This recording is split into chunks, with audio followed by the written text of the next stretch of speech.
السلام علیکم ورحمۃ اللہ وبرکاتہ۔ الحمد للہ رب العالمین والعاقبۃ للمتقین والصلاة والسلام علی رسولہ الکریم، اما بعد۔ آج حدیث نمبر جو ہے 25 ہے، صحیح بخاری کی ایک حدیث ہے۔ ترجمہ آپ کے سامنے ہے۔ اللہ کے نبی کا فرمان ہے، صلو کما رأیتمونی اصلی، کہ نماز اس طرح پڑھو جیسے مجھے پڑھتے دیکھتے ہیں۔ یہ اللہ کے نبی کا ایک بہت جامع فرمان ہے۔ اگر یوں میں کہوں کہ نماز کے متعلقہ جتنی بھی مباحث ہیں، ان کا نچوڑ، ان کا خلاصہ اللہ کے نبی کے اس فرمان میں پنہاں ہے۔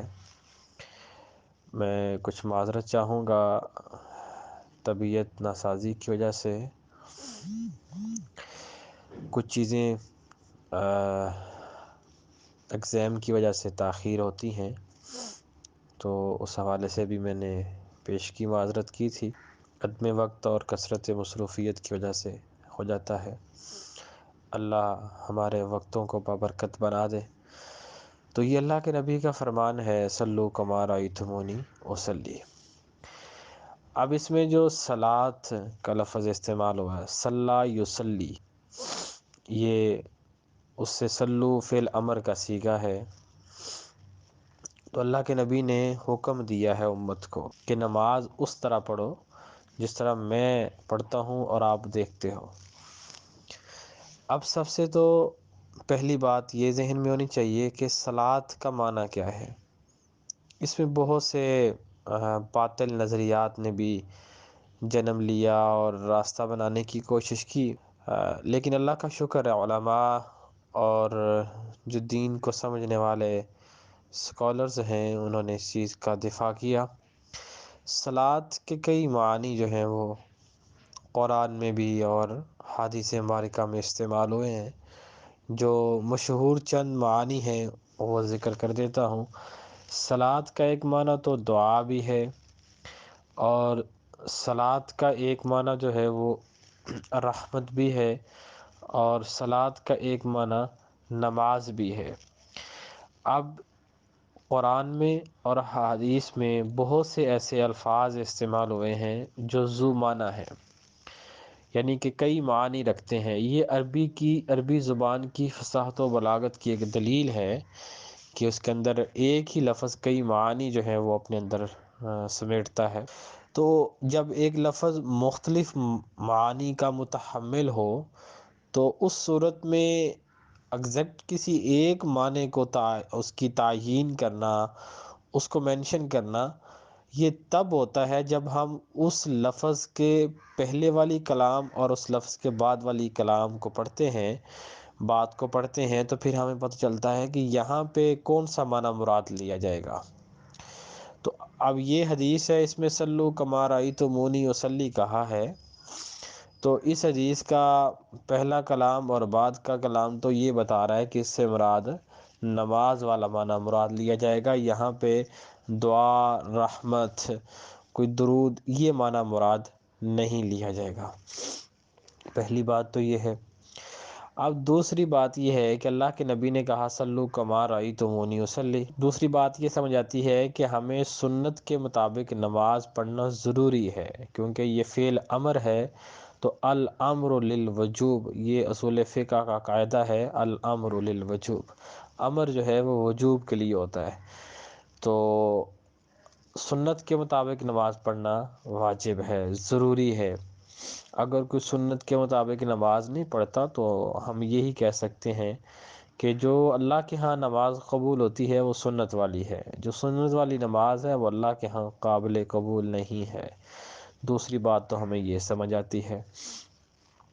اور تیسری بات جو ہمیں یہ اس سے سمجھ آتی ہے، صلو کما رأیتمونی اصلی، کہ نماز اس طرح پڑھنی ہے جیسے آپ نے مجھے پڑھتے دیکھا ہے۔ اب چونکہ ہم نے نبی کو نماز پڑھتے نہیں دیکھا، میں نے نہیں دیکھا، ہمارے آبا و اجداد نے نہیں دیکھا، ان کے آبا و اجداد نے نہیں دیکھا، ان کے آبا و اجداد نے نہیں دیکھا، یعنی کہ صدیوں پہلے کا یہ اللہ کے نبی کا فرمان ہے، تو ہم نے تو نسل در نسل ہم میں سے کسی نے نماز پڑھتے نہیں دیکھا۔ اس اللہ کے نبی کے اولین جو مخاطبین تھے، اولین مخاطب جو تھے وہ صحابہ کرام تھے۔ تو اللہ کے نبی نے صحابہ کو مخاطب کر کے کہا کہ صلو کما رأیتمونی اصلی، کہ اس طرح نماز پڑھو جیسے مجھے پڑھتے دیکھتے ہو۔ تو پھر ہم نے صحابہ نے نماز کیسے پڑھی؟ جیسے صحابہ نے نبی کو دیکھا۔ تابعین نے کیسے نماز پڑھی؟ جیسے انہوں نے صحابہ کو دیکھا۔ تبا تابعین نے کیسے نماز پڑھی؟ جیسے انہوں نے تابعین کو پڑھتے دیکھا۔ تو تبا تابعین ائمہ محدثین نے کیسے نماز پڑھی؟ جیسے انہوں نے تبا تابعین کو دیکھا۔ تو یہ ایک سلسلے کی کڑی ہے جسے ہم کہتے ہیں کہ یہ ایک متواتر معنوی بھی ہے اور لفظی بھی ہے۔ تو یہ چیزیں تواتر سے، تسلسل سے لگاتار جو ہیں یہ چلی آ رہی ہیں۔ ہاں کہیں پہ اختلاف ہوا ہے تو وہ کچھ فقہی مسائل میں ہوا ہے، لیکن ہم نے اس فقہی مسائل میں اختلاف کو بڑے اچھے انداز میں ڈسکس کرنا ہے، لیکن رجوع کہاں کرنا ہے؟ الی اللہ و الی الرسول، اللہ کی طرف اور اللہ کے رسول کی طرف۔ جب ہم اپنے معاملات کو اللہ اس کے رسول کی عدالت میں لے کے جاتے ہیں تو انشاءاللہ ہمیں ہر چیز کا حل مل جاتا ہے۔ تو وہ پھر اللہ کے نبی کی وہاں یہ حدیث بھی ہمیں مل جائے گی، صلو کما رأیتمونی اصلی۔ تو لہٰذا اختلافات کی کو تھوڑا سا سائڈ پہ رکھ کے ہمیں بڑے ایک وسیع النظر اور وسیع القلب جو ہو کر ہمیں کتاب و سنت کے من جملہ احکامات کو سمجھنا چاہیے، تاکہ اختلافات جو ہیں یہ جنم نہ لے۔ اختلاف ہونا کوئی بری بات نہیں ہے، لیکن اختلاف کے بعد اس کو ذاتیات تک لے جانا یہ سب سے بڑا اور کبھی فعل ہے، ایسا نہیں ہونا چاہیے۔ اور اس سے ایک بات سمجھ آتی ہے، صلو کما رأیتمونی اصلی۔ اب ہمارے معاشرے میں ہوتا یہ ہے کہ ہم کچھ چیزیں ہم خود بنا لیتے ہیں، خود کریٹ کر لیتے ہیں۔ وہ یہ کہ یہ کام عورت کے لیے ہے، یہ مرد کے لیے ہے، یہ عورت کرے گی، یہ مرد کرے گا۔ ہاں ان تقسیمات کا تعلق دنیاوی امور سے تو اگر ہو تو کسی حد تک درست ہے، لیکن جب آتی ہے بات عبادات کی، دین کی، تو پھر اس کی گنجائش نہیں ہے۔ پھر ہمیں وہی پابندیاں، وہی چیزیں ہوں گی جو کتاب و سنت نے لگائی ہیں۔ تو اب ہمارے معاشرے میں یہ تقسیم کر دیا گیا ہے جی عورت مرد کی نماز میں فرق ہے، یہ ایک بہت لا یعنی سی تقسیم کر دی گئی ہے، جبکہ ایسی بات نہیں ہے۔ اللہ کے نبی کی حدیث ہے، صلو کما رأیتمونی اصلی، ویسے نماز پڑھو جیسے آپ نے مجھے نماز پڑھتے دیکھا ہے۔ تو اب صحابیات نے بھی نبی کو نماز پڑھتے دیکھا ہے، ازواج مطہرات نے بھی نبی کو نماز پڑھتے دیکھا ہے، اور صحابہ کرام نے بھی نبی کو نماز پڑھتے دیکھا ہے۔ تو صحابیات اور صحابہ کی نمازوں میں فرق تھا نہیں، ازواج مطہرات اور نبی کی نماز میں فرق نہیں تھا۔ تو جب وہ زمانہ جو نبی نے اپنی زبان نبوت سے کہا کہ بہترین زمانہ میرا زمانہ ہے، میرے صحابہ کا زمانہ ہے، اور اس کے بعد کا زمانہ ہے، تو جب اس بہترین زمانے میں، بہترین دور میں جو لوگ تھے، جو ازواج تھیں، جو صحابیات تھیں، جو صحابہ تھے، ان کی نمازوں میں کوئی فرق تھا نہیں اور ہوا نہیں، یہ ڈسکس نہیں ہوا، تو پھر ہمیں آج ان چیزوں کو کیوں ایسا مشکل بنا کر پیش کر دیں اپنی طرف سے؟ تو ایسا نہیں ہونا چاہیے۔ عورت مرد کی نماز میں کوئی حرکات و سکنات جو ہیں، رکوع سجود کیسے کرنا ہے، اور سجدہ جو ہے وہ زمین کے ساتھ لپٹ کے کرے، اور مرد جو ہے وہ تھوڑا سا سپیس کے ساتھ کرے، تو یہ چیزیں کچھ اپنی طرف سے بنا لی گئی ہیں، ان کی کوئی گنجائش نہیں ہے۔ ہاں جو چیزیں ہیں جیسا کہ عورت جو ہے وہ کور کرتی ہے خود کو، مرد کو یہ، کیونکہ عورت کا تو عمومی حالات میں بھی اس کو کور کرنے کا حکم ہے، نہ کہ صرف نماز کے ساتھ۔ تو لہٰذا اس طرح کی چیزوں کو بیس بنا کے کہنا جی شلوار پھر مرد کیوں اپنی نماز میں ٹخنوں سے اوپر رکھتا ہے، مرد نیچے کیوں، عورت نیچے کیوں رکھتی ہے، مرد کو ہر وقت اوپر رکھنے کا حکم ہے، عورت کو ہر وقت نیچے رکھنے کا حکم ہے، تو لہٰذا ان کو نماز کے ساتھ منسلک نہیں کرنا چاہیے۔